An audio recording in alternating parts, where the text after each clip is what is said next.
নমস্কাৰ মই তৃষ্ণাই পুনৰ মোৰ বাগিচালৈ স্বাগতম জনাইছোঁ। আপোনালোকে ডালিয়া আৰু কেলেণ্ডুলা ফুলটো ৰুইছেনে? যদি এতিয়ালৈকে ৰোৱা নাই তেতিয়াহ'লে আপোনালোকৰ ইতিমধ্যে পলম হৈ গৈছে। আৰু মোৰ কেলেণ্ডুলা ইমান চাইজ হৈছে, এইখিনি বিক্ৰীৰ বাবে ৰুইছোঁ। যদি এতিয়ালৈকে ৰোৱা নাই আপোনালোকে তেতিয়াহ'লে পলম হৈ গৈছে। কিন্তু এনেদৰে পলিবেগত ৰেডি হৈ থকা পুলিবোৰ আপোনালোকে ইয়াৰ পৰা পলিবেগটো কাটি কাটি আপোনালোকে পটত ৰুব পাৰে। যদি এনেকৈ পলিবেগত পায় ক'ৰবাত তেতিয়াহ'লে ময়ো এইখিনি বিক্ৰীৰ বাবে ৰুইছোঁ। যদি মোৰ ভিডিঅ'ৰ পৰা কিবা শিকিব পাৰিছোঁ বুলি ভাবে তেতিয়াহ'লে আপোনালোকে মোৰ চেনেলটো ছাবস্ক্ৰাইব কৰি থ'বলৈ পাহৰি নাযাব। ছাবস্ক্ৰাইব কৰোঁতে কাষতে থকা বেল আইকনটো দবাই দিব, তেতিয়া আহিব লগা সকলো নটিফিকেশ্যন আপোনালোকে সময়মতে পাই থাকিব। সিহঁত দুজনী ঘৰৰ ভিতৰৰ কাম কৰে, মানে সৰা আৰু মোচা কাম, ধূলি মাকতি যদি লাগে সেইখিনি চাফা কাম কৰে আৰু বাচন ধোৱা তেনেধৰণৰ কামবোৰ কৰে। কিন্তু বাহিৰৰ ফুলৰ কাম কৰিবলৈ দিলে ভাল নাপায় বাৰু, তেওঁলোকে কৰিবলৈ বেয়া পায়। গোবৰ চুবলৈ অসুবিধা পায় আৰু যিকোনো মাটি চুবলৈ বহুত টান পায় তেওঁলোকে। আজি তেওঁলোকক অকণমান বাহিৰত কাম লগাইছোঁ, এক্সট্ৰা পইচা দিয়া হ'ব, এক্সট্ৰাকৈ পইচা দিয়া হ'ব। এই মই পানী দিব পৰা নাই, কঁকালটো বিষ হৈছে অলপ। পুৱাৰ পৰা কাম কৰিলোঁ 5:30 পৰা, আৰু সেইটো কঁকালৰ বিষ হৈছে, সেইটো অলপ বেক চাইডে পানী দিয়া হোৱা নাছিল, সেইখিনি দি আছোঁ। আৰু এতিয়া আপোনালোকক এটা অতি গুৰুত্বপূৰ্ণ কাম দেখুৱাইছোঁ। এইখিনি ইন্দ্ৰমালতীখিনি ফুল ফুলি শেষ হৈ গ'ল, মৰহি গৈছে। সেইখিনি শুকান ডালবোৰ আৰু মৰহি যোৱা ফুলবোৰ কাটি দিব লাগে। কাটি দিলে কি হয়, ই আকৌ পুলি পোখা মেলিব, মানে পোখা মেলি তাতে আকৌ কলি পৰিব, আকৌ ছেকেণ্ড টাইমৰ কাৰণে ফুলিব। এপ্ৰিললৈকে আপোনালোকে এনেকৈ ফুল ফুলাই থাকিব পৰা যায়। কিন্তু ইয়াতে আমি সাৰ পানী সকলো যোগান ধৰিব লাগিব। ইয়াতে যিমানখিনি খাদ্য প্ৰয়োজন হৈছিল সেইখিনি সকলোখিনি শেষ হ'ল। আৰু এতিয়া মই মন কৰিছোঁ যে এই ডালবোৰ শুকাবলৈ লৈছে, সেইটো কাৰণে পটাপট ধুমাধুম আজি এই কামটো কৰা হ'ল।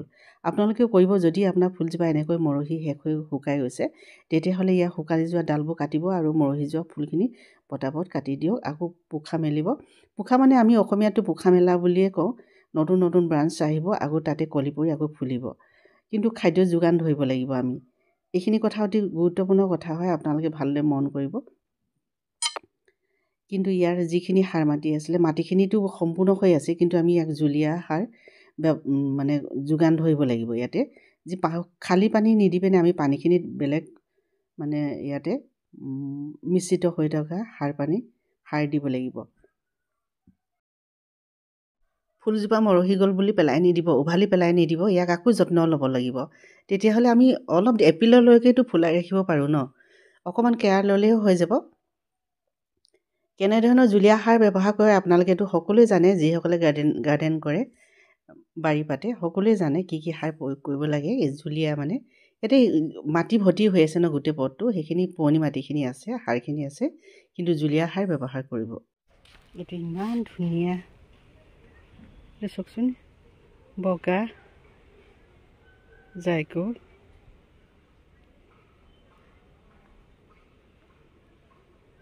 খ্ৰীষ্টমাছ কেকটাছ, বগা জাইকল, চব ইমান ধুনীয়া ফুলিছে, ইমান মৰম লগা। চাওকচোন,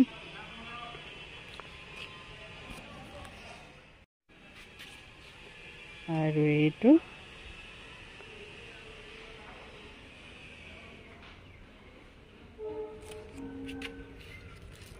চাকুলেণ্ট, ইমান ধুনীয়া লাগিছে। চাওকচোন, এইটো চাকুলেণ্ট,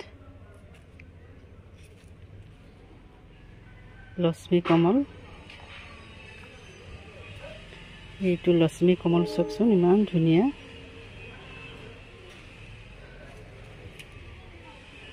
আপোনালোকে বাৰু কিনিবলৈ নাহে কিয়? ইমান ধুনীয়া চাকুলেণ্ট।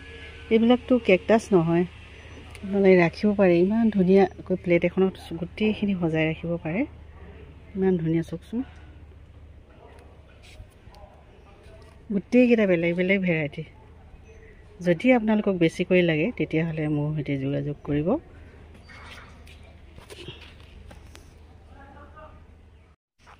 আৰু এইখিনি হৈছে ডংকি তেল, এয়া হৈছে ডংকি তেল।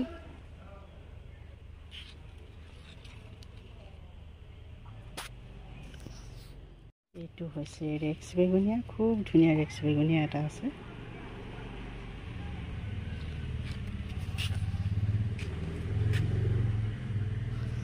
ডংকি তেলবিলাক এটা পটতে 3ডাল 4ডালকৈ দিয়া হৈছে।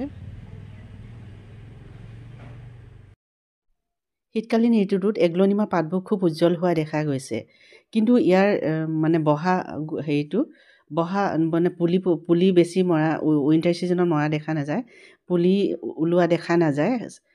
গৰমৰ ঋতুটোতে বেছিকৈ পুলি ওলোৱা দেখা যায়, কিন্তু পাতৰ বৰণ অতি ধুনীয়া হৈছে। উইণ্টাৰ অহাৰ লগে লগে কাৰ্লি পিংকবোৰ এনেদৰে পিংক কালাৰ হৈ পৰে, আৰু ছামাৰ ছিজনত পাতটো অলপ গ্ৰীণ হৈ থাকে, অলপ লাইট গ্ৰীণ হয়, ডিপ গ্ৰীণ নহয়, আৰু ইয়াকে কয় কাৰ্লি পিংক।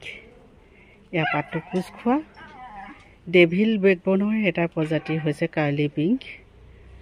ডেভিল বেকবন বুলি নকয়, ইয়াকে কাৰ্লি পিংক বুলি কয়। ইয়াৰ লিফটো অকণমান মানে সাদৃশ্য আছে, সেইটো কাৰণে ডেভিল বেকবনৰ এটা প্ৰজাতিৰ ইয়াক কয় কাৰ্লি পিংক। ইয়াৰ পাতটো গুলপীয়া হৈ যায়, চোক ইমান ধুনীয়া হৈছে, কিন্তু এতিয়া ৰ'দত ৰাখিব লাগে, বেছি ছাঁ জেগাত ৰাখিলে গুলপীয়া নহ'ব আপোনাৰ।